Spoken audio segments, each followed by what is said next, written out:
Here in the Northern Rockies, dark winter months are outlasted in basements, dens, and nooks where kindred souls gather together to share intel, swap fly patterns, and relive the memories from seasons past. This gathering spot, known locally as the February Room, is the inspiration for this podcast. No matter the season, the door is always open to those with a fly fishing story to tell. Brought to you by CD Fishing USA, the North American distributor for composite development fly rods and accessories. 40 years of Kiwi ingenuity and graphite technology, now available at cd-fishing.us or your local CD USA dealer. Follow us on Instagram, YouTube, and Facebook. And remember to go fishing. Here's your host, the Carnops, and this is the February Room. It seems everybody is talking about those dams these days, but hydropower remains arguably the best form of renewable energy that we have. There's pros and cons to all form of energy generation, of course, but one of hydro's biggest downsides is the obstruction of fish passage. Whether it's steelhead or a lamprey or some other species indigenous to a particular watershed. There have been many efforts to transport fish around hydroelectric dams, including fish ladders and physically moving them via barges or even trucks. But there's certainly been plenty of room for improvement in the world of fish passage. My guest today is CEO of a company that is committed to improving fish passage, and I can't wait to hear what he has to say. Vince Bryan, welcome to the show. Thanks very much. Well, we have a lot of important topics to cover today, but in the spirit of the theme of our show, do you have a personal fishing story you can share with us? Sure. I grew up in the Seattle area, up in Edmonds, Washington, and I had a very good friend who's actually on our board of directors as well, who was also an avid fisherman, and we would go down to the Edmonds marina every chance we got, and we had a 19-foot bayliner with a terrible engine on it at the time. So we spent half of our time trying to go fishing by fixing the engine, but on those days that we got out there, it was always special, and we were always trying to find a way after school to get out there and so forth to go salmon fishing, principally around Possession Bar, which was, I don't know, about a 5-mile run or so from the Edmonds Marina.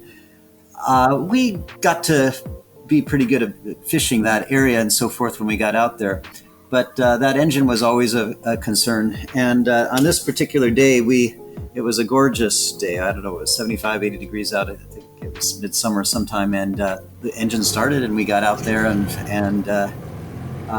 we were fishing, and I think we were probably 15, 16 years old or so. I don't know. We were in a conversation about what our future careers might be like, and at that time, Mark, his father, was in the Coast Guard. It was his job. There was this big Navy ship that was a cruiser that was about 3 miles off, closer to Point No Point, but coming from the south, heading north, and just flying. We could see this ship really moving across, and we were just kind of watching and talking about it, talking about the Navy and that kind of stuff, having a good time as we're watching our lines. When we were distracted by the fact that we had a fish on. So we turned our attention to the fish, and we were taking in the line and so forth. And it was a relatively small coho, I think, that we had to let go. It was under 20 inches or so.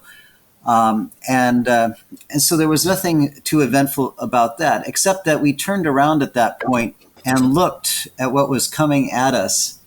And that destroyer that was a cruiser that was heading out at a very fast speed had left a wake that was coming across Puget Sound. It was breaking across Puget Sound, and when we looked up, it was a wall of water coming at us, and we barely had time to turn around and look, and I grabbed the wheel. We still had one line in the water, and it was basically, what do we do? Because you could see that it was straight up, the wall of water, and it was just crashing down, coming across and there didn't appear to be, and we weren't going to turn around and outrun this thing. And so we just decided, well, we have to try to hit it in a way that we're going to go through and over it. But that was all happened. I mean, this was all happening in 3 or 4 seconds. And so we turn it, we get it. The boat turned into the wave, almost straight into it, just off a little bit. And the boat goes up, and it goes straight up into the air. And both of us grab onto, I'm holding the steering wheel, he grabs onto we just teetered at the top of the wave for just a second. And I thought for sure we were going right over. And instead, we crashed down on the other side. And the whole boat just, it was just a smash of the water as it came back down, and a shuddering of the boat. And that was it. We survived. Whoa! We survived. But it was to me really just a reminder of how quickly things can change on the water, and how a beautiful day of fishing can turn into a whole different kind of an excitement. So the boat essentially like levitated for a moment once it hit the lip of the wave, and we were really up, totally vertical, and I think the movement of the wave under the boat, when it hit the back part of the boat, I think it just caused it to tip forward again, and so we then fell over the top of the wave. But it really felt like we were going over. I've never experienced anything quite like it. As the boat, it was straight up in the air, and we weren't going fast. It was we were probably going 3 or 4 miles an hour, but that wave was going probably 30, I think, miles an hour. Wow, you guys are so lucky that boat didn't tip over or capsize. That could have been it. Yep, that's true. And as we were out there, I think on a weekday after school, there weren't a whole lot of boats around. So anyway, it was I will remember it for the rest of my life, because I've never seen a wave since then, and anything like it. But it was one of those moments, where you just you're never going to forget that. Yeah, for sure. I have my own destroyer story. We were in Mexico years ago, and we were filming a fly fishing television show in Baja. And we were at this kind of remote spot that we had, boated out to with our guide. And, we had a camera crew and, 2 or 3 camera guys and like 3 or 4 fishermen. So there was 7 or 8 of us or something. And we'd wrapped up for the day, and we were heading back along the coastline, and, this destroyer rolls up kind of alongside us, and it's just kind of paralleling us. And we're like, what in the heck is this all about? And, pretty soon the boat stops, and I've got binoculars, and I can see they're watching us.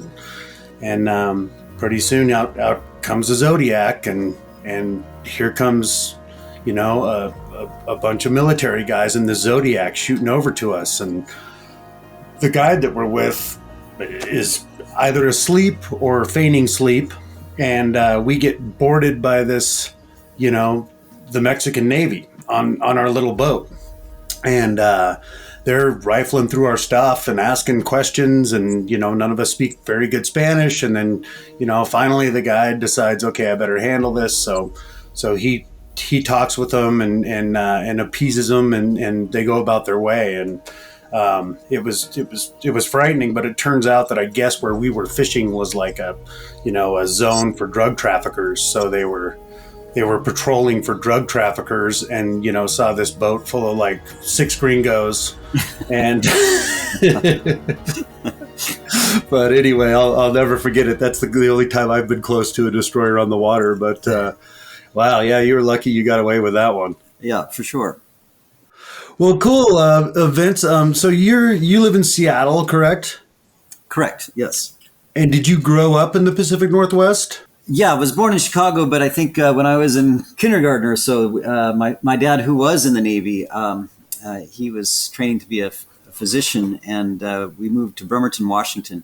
But I primarily grew up in Edmonds, Washington. Okay, and was fishing something that you did as a kid? Yeah, all the time, and that's that story. When we moved to Edmonds, well, even before Edmonds, we lived in Paulsbo, and as you know, as a real young kid, we had a creek run in the backyard, and I would just tie a line around a string around a stick, and go trout fishing in the stream in our backyard, basically. But that's how I got started, I would say, and then we just continued. When we moved to Edmonds, we would get out on the boat whenever we could, and it was usually salmon fishing that we were doing. And as I got older, you expanded the areas when you could start to drive and so forth as to where you actually went. But to me, salmon, and I don't know what it is about that fish. I guess it's because of their whole journey and so forth, but it's also because of how many times you can go out and not be successful, that it's so special when you do hit the fish.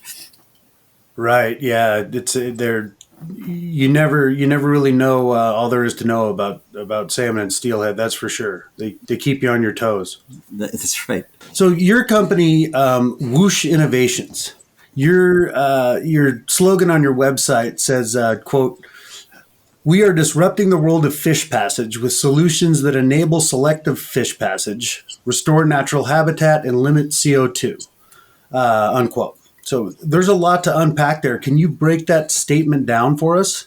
Sure. Well, when we talk about selective fish passage, what we're talking about there really is smart systems that where there are barriers where we're not letting the invasive fish through. So a big part of the habitat problem, as we see it, is not that there isn't enough habitat, but the habitat has been invaded by species that shouldn't be there, which are often problematic for the juvenile species, such as smolt and fry and so forth, as they're heading back out to sea. So selective fish passage is really allowing the fisheries managers to say, hey, these fish should be up, these shouldn't be in the river, or if it's a hatchery fish, maybe we don't want them breeding with the wild fish. So there's an opportunity to divert in our system a fish that should not be passing a dam at those pinch points, if you will, and to help maintain more of the natural, biodiversity in the rivers, rather than ones that have been altered by time and oftentimes man, who's planted fish in reservoirs and so forth that shouldn't be there. Right, the bucket biologists. Yes. So it's an opportunity to clean up the water. So that's what we mean by selective fish passages, the ability to sort in real time, and not do that by hand, but the computer actually does it. So a fish ladder will pass any fish that is capable of climbing it. And so if you look on the Columbia River, for example, the biomass that's entering the Columbia River every year from the sea, as in terms of numbers of fish, has not actually changed much. But over the last 20 years and so forth, you can see there's almost a direct correlation of the number of shad entering the river and a decrease in the number of salmon entering the river. Gotcha. So the important word there is biomass, because from what we understand, right, these are the lowest salmon and steelhead counts that we've seen since 1938. Absolutely. But you're talking about biomass. You're talking about all the fish coming up. All the fish. So exactly. So what's happening? They're out competing, if you will, the salmon for a variety of reasons, including I think the temperature of the water is one big obstacle for the fish. But the ladders, obviously helped keep the fish alive and so that they didn't go extinct everywhere over the years. But they're I think a reexamination is really what we have done at looking at these and said, there's a problem here. We can't be saying that we're at 98% passage at each of the dams and in a ladder, and then have no good explanation, I guess I should say, for why so few are actually reaching the spawning grounds. So if you look at the numbers that reach the mouth of the rivers, you have enough fish to grow the runs, which needs to be about 2% or more of total returns from those that went out to sea. But by the time they get to the spawning grounds, those numbers are well under that, oftentimes 0.5% or less. So to us, it really meant that we have to do a better job of getting the fish that make it to the first dam all the way to their spawning grounds. And then once there, it's making sure that we always talk about habitat improvements and so forth, which is great. But part of that is what's in those waters. What are the fish that should be there? What are the fish that shouldn't be there? And getting that back to a more natural state rather than this altered one that we've created. So there's been no bouncer at the door. We've been letting all the riffraff in. We have, or we've been putting it in. Yes, sneaking them in the back door, whatever, however you want to put it. We've been doing that, and it's interesting because the structure politically, I guess from an agency perspective, you've got NOAA nymphs responsible for the androgynous species like salmon and steelhead that are coming in from the sea. And then you have the state agencies responsible for those fish that are resident in the rivers and so forth.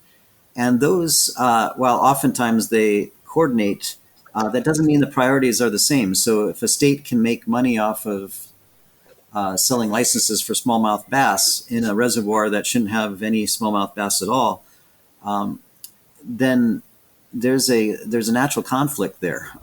Right. So maybe the state shouldn't have any license required to take out the smallmouth bass in those rivers when those are in fact invasive to that location. As an example, the Pike Minnow. There's been these programs for years about taking out the Pike Minnow for salmon and steelhead smolt because they're so. And a lot of people will make a lot of money on fishing for those to reduce their numbers. But it's managing. They're trying to manage the numbers, not return them to the natural state, I guess. So it's a different approach that we're taking, and really saying, hey, it can be passive here. You can just have this operating all the time, and for species like the American shad that are coming up the Columbia, the issue isn't that they're eating the juveniles and so forth. It's the salmon don't like being in the ladders at the same time as the shad. So then they will delay.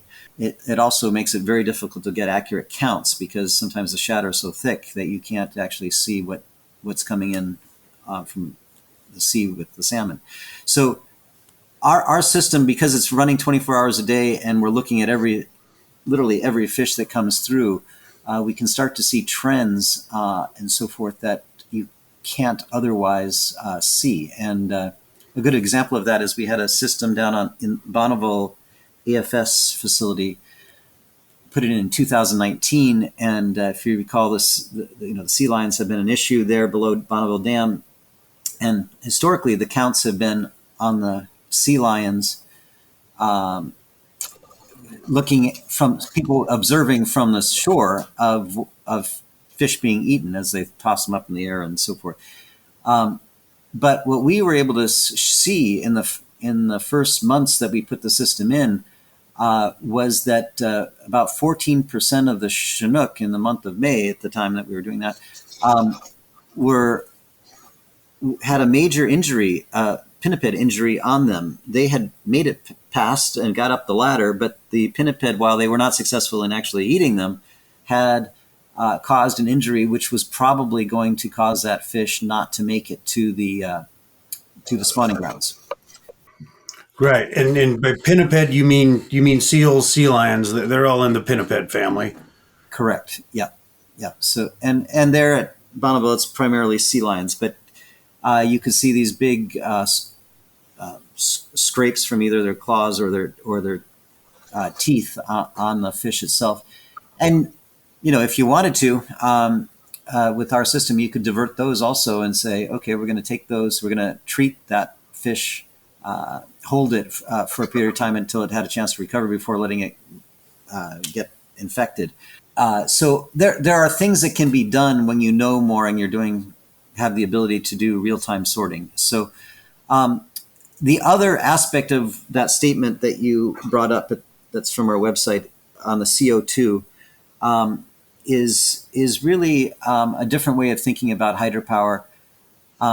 If you look at the dams in the United States, there's about 85,000. Some people say there's 90,000, but let's just say 85,000 dams in the United States. Only 2,500 of those dams are hydropower. And so that begs the question, well, what about all those other dams? The ones we hear about in the news all the time are the hydropower dams. It always gives me pause because that those are the ones we most often hear about, because those are typically the ones that have, there's money being generated off of those. And so it's easy to go after those. But the other 83,000 dams in the country are there for irrigation water, or they're there for flood control and that kind of thing. And I actually think there's a real opportunity to put in small hydropower on some of those dams, and that will allow enough dollars to be generated off of there that it can actually be put toward fish passage. Because under the federal law, if you're put in hydropower, you have to address fish passage during the licensing process. Whereas if it's just a reservoir or flood control, you don't. And so, unless a state law requires it, but a lot of these dams have been grandfathered in. So the way that I think the fastest way to help fish get to these areas where they currently have no access is we can put in our system, certainly, but where is the money going to come from? Because that's often the issue for these non-powered dams. That there may be an opportunity to put in small hydro at these and pay for it that way. So I think we've got to rethink how we've been approaching this problem, and then conservation groups do as well. That we need the clean energy, as you said. That wind and solar cannot get us there alone, and hydropower in I think it is 40 countries of the world get more than 50% of their power from hydropower. So it's not something that's going to go away. And if we're going to go to a clean energy grid to stop the acidification in the oceans and so forth, that are also impacting the fish, and climate change, which is impacting the fish, we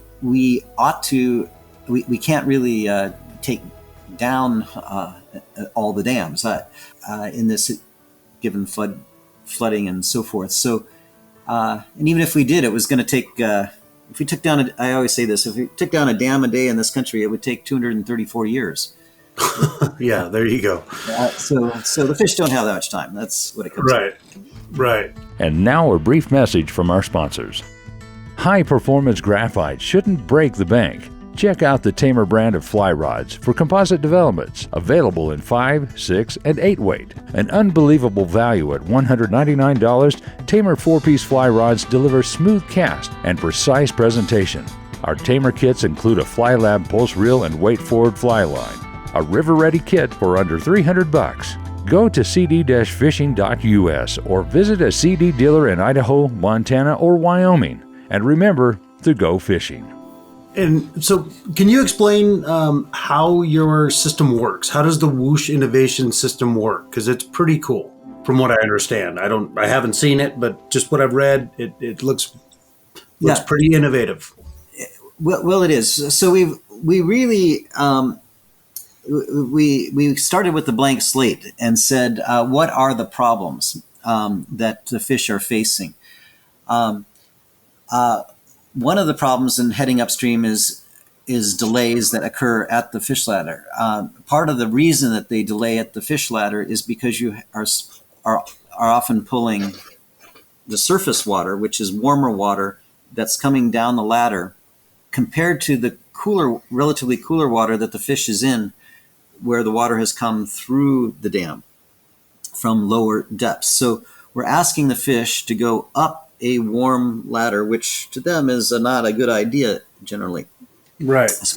Especially when so we said, well, we've got to be able to address that.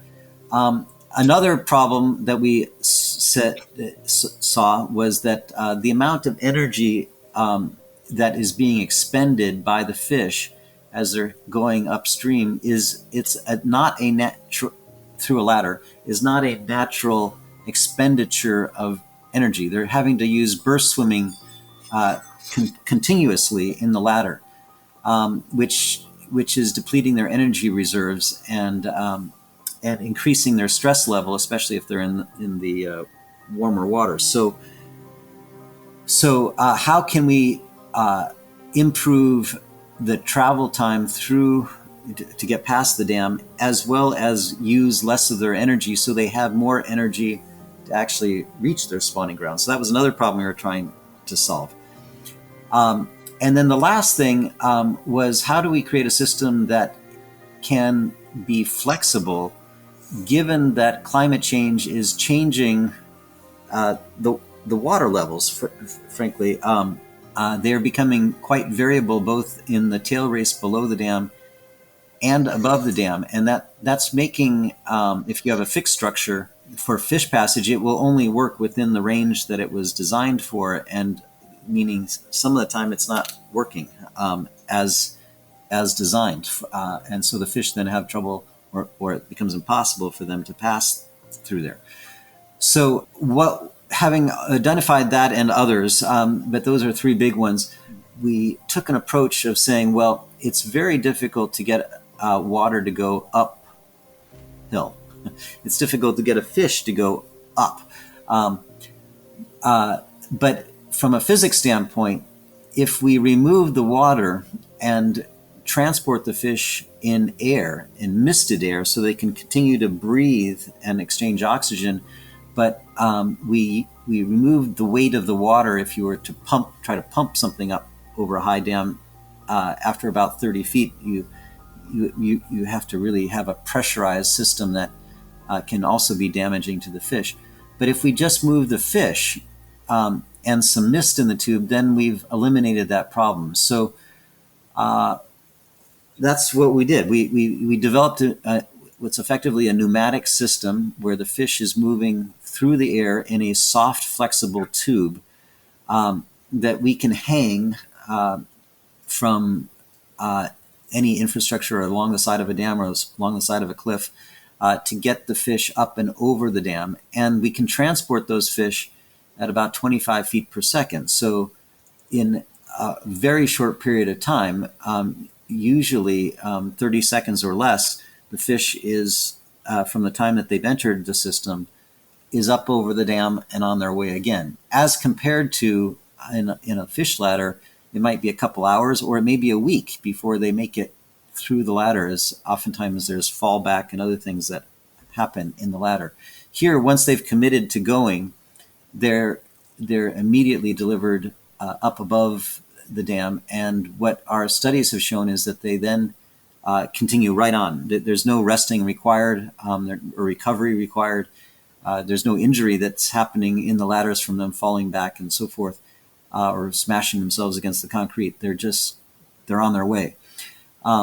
So by adding that scanning system on the front end of that system, the fish swim in.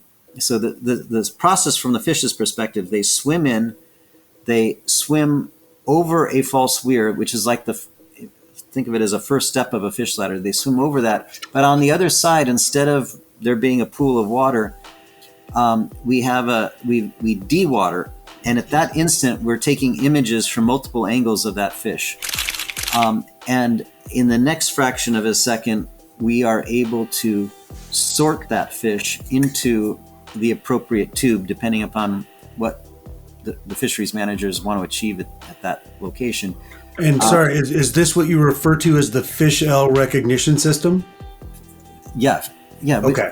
And you said fish L, and we thought we were being clever by it's instead of facial recognition, fischl recognition. Fischl. Oh, Fischl. that makes sense. No, that's on me. No, Official recognition system. Okay, cool. So we have a pneumatic tube with a mist in it that gives the fish enough oxygen, and we have a system that's going to recognize which patrons can come to the party and which can't. That's exactly right. And we know a lot about that fish as it's going through this size and its so forth. So ultimately, as more of these get deployed, you would know exactly what fish are in what sections of the river, for example. And I think from a fishing perspective, you would be able to then very clearly. There would be much less guessing about numbers of fish in that have reached any particular section of the river, and you'll know at that point how to manage that river from a fishing and fishing license perspective, so that it's sustainable. So, what sort of distance can you transport a fish with this system? You mentioned 25 feet per second. So, can you move them up 200 feet? Oh yeah, that would be a short system. So the longest one that we've done so far is 1,700 feet. Holy cow! Wow. Okay. Yeah, and there's really no height limit for us. So we typically would have it on about a 40-degree angle and so forth, which means that a 1,100-foot system would go over a 700-foot dam. So you can move them up over Bonneville in the Dalles and Dvorak. So which is taller. That's right. That's a big one. Yeah. Yeah. So we've got a lot of this stuff going on. If you could talk about the Snake River dams, but also the treaty for the use of the waters of the Columbia River is expiring in 2024, and one of the issues there is actually getting the fish back up to Canada over Chief Joseph Dam and Grand Coulee Dam, and so we did a pilot. Interesting. We did a pilot project at Chief Joseph Dam, Department of Fish and Wildlife, and the Colville tribe in 2018 to prove that it was possible. And so we think making the fish, giving them access to areas that they haven't had access to in a long time is really a key to the recovery. But they've got to be there in good enough shape that they can do their thing. And the great thing about fish, and this is maybe God's gift to man, was really that God put so many eggs in those fish that the opportunity, there really is an opportunity for recovery. And if those fish are successfully spawning, the numbers can grow quickly again. Right, and the Elwha River in Washington is a perfect example of that. Right here you have a system that was dammed, and the steelhead were cut off. Correct, and so you had two populations above and below the dam. Above the dam were, and correct me if I'm wrong, this is my understanding of this, the population above the dam had become, essentially resident rainbows. Steelhead and rainbows being genetically identical. When they removed those dams, 10 years ago, in a pretty short span of time, those rainbows were able to become steelhead again, right? Yeah, that did happen. I do have a story about the Elwha that not many people have heard, because it's always held out as the best example of when you take down a dam.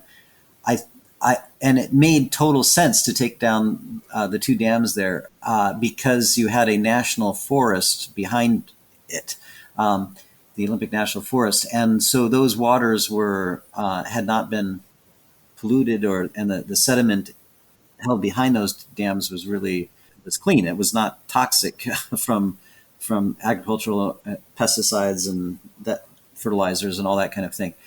But I will tell you, after those dams came down, we did get a call from Washington State Department of Fish and Wildlife, And I was surprised. We got a call, and I said, well, what's the problem? They said, well, you got to come out and see. We're having to trap the fish. And this is when we were reading in the papers in the very first year or two that fish were returning already. And I was like, how is that possible that they can be returning already? Right. Too good to be true. It didn't make any sense, but that's what kept getting reported. But when we got called out there and looked at what was happening, there was so much sediment. There were fish returning. There were fish returning. Those fish, though, were hatchery fish from the hatchery that was below the Elwha Dam. And they couldn't get to the hatchery. They couldn't get to the hatchery because so much sediment was coming down that every time it rained, the river moved about 1,000 feet into a new channel, some direction. And it was leaving 3 to 4 feet of deposit of sediment in the ground. And so when they were spawning in the river, the sediment was covering up the redds, and they were concerned that they were going to be wiping out all the fish, including the hatchery fish. So they were trying to recover the fish from the river. They were capturing them. And then they were asking us, can we help move the fish from one side of the river over to the other side of the river where there was a road, and they get the fish into the hatchery truck, and then they deliver them to the hatchery and so forth. So in those early years, many of the reports there were really what was happening was the hatchery fish were going right by the hatchery because they couldn't get to it. And that's what was returning. Oh, gotcha. Not wild Elwha fish. Not wild Elwha fish. Yeah. So I think this is one of the things that, our first product was called, the product we've been talking about is the Whoosh Passage Portal, which is a fully automated system. But the first one we built was a manual system that was really more for hatchery operations and biologists and so forth in doing studies. And that's the one that lots of people know the name of. It's called, because it was the media called it the Salmon Cannon because it kind of looked like a cannon. Right. Yep. But that system, it was a manual load. You physically handled the fish to put the fish. It was into like a single shot rifle, right? Like a musket. Yeah, good analogy. Yeah, exactly. Which obviously wasn't going to be good in a situation where you had thousands of fish returning. And that's why, for us, it was just a step in our development path. It still has useful life. But the word salmon cannon, we now try to use that on our blog page. We changed the spelling of cannon to C-A-N-O-N, one N instead of two N's, to represent the truth. And I think too often in the attempts to make an argument in the fisheries space, people throw around information which is not true to the site. From our perspective, part of what we're trying to do is let's talk the truth here. And like the Elwha, hey, I think it's a tremendous success. And it should have been done. But nobody should expect the time that they do it the next time that they're going to get results the next year of fish returning, because that's actually not how it happened at the Elwha either. Right. And so let's set the expectations properly, and not tell a narrative which is fabricated or just not based upon facts. So, and that's why this argument over the Snake River dams is such a tough one, because there are truths and not truths in a lot of what people are saying. There's no question that the fish numbers have gone down. So that we can all agree upon. The trend, continues to be down. So, but what is the problem? What's going on there? Why is it happening? Is the answer that everybody's focused on, it's downstream passage is the problem. And we agree downstream passage can be improved, but we don't agree that that's the principal problem. And so I think that's where I think maybe stand alone here in many of these situations where we're coming in at it from a scientific standpoint. We've got our own biologists on board and so forth, with the understanding is that, hey, I don't want any of the. We've got to prove everything. I don't care if there was a study done 20 years ago. The conditions are completely different now. So we need to know what the base case is right now to know what the right thing to do is today. And it's hard. It's very hard to do studies with fish. They don't cooperate, and they're hard to track. And I can tell you they're camera shy, especially steelhead. Yes.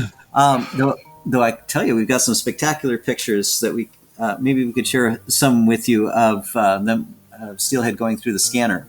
I'd love to see. We'd love to see those. Yeah, that'd be great. Yeah. Would your system could this be employed? And you may or may not know the answer to this, but could this be employed like at Round Butte Dam? I'm sure you're aware of the Selective water withdrawal tower and the issues on that river. Has that been a discussion at all on the chutes? It is possible on both sites. For the longest time, understand that we had to go through a number of studies. You have to prove that the system is safe, timely, efficient, and effective under a variety of water conditions, and with all the potential species. And when you've got endangered or threatened species like you do in some of those rivers, there's heightened scrutiny, because if you do something that's called a take, and that means even delaying the fish or trapping the fish, or it doesn't necessarily mean injuring or killing the fish, that the Endangered Species Act, that's actually a criminal offense. So the testing that's got to be done ahead of time was long. So a lot of during a lot of the time that these problems were being discussed at these two locations that you've mentioned here. Yeah, Round Butte and Pelton. We were not yet through that process. We now feel like we are, although National Marine Fisheries Service and so forth makes their decisions, recommendations based upon each site.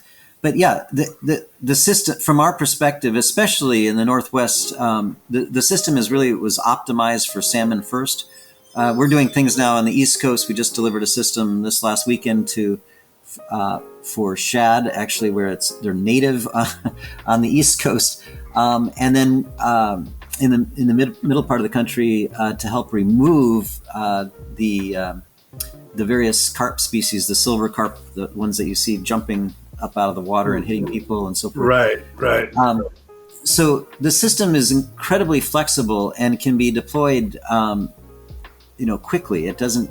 It usually installation takes a week or two, and we need some time to build the equipment, a few months, but it's not years and years and years of planning and so forth that has to be done, because we're really not doing any civil infrastructure of significance. We need a few places to attach it, to hang the tube from, and off we go.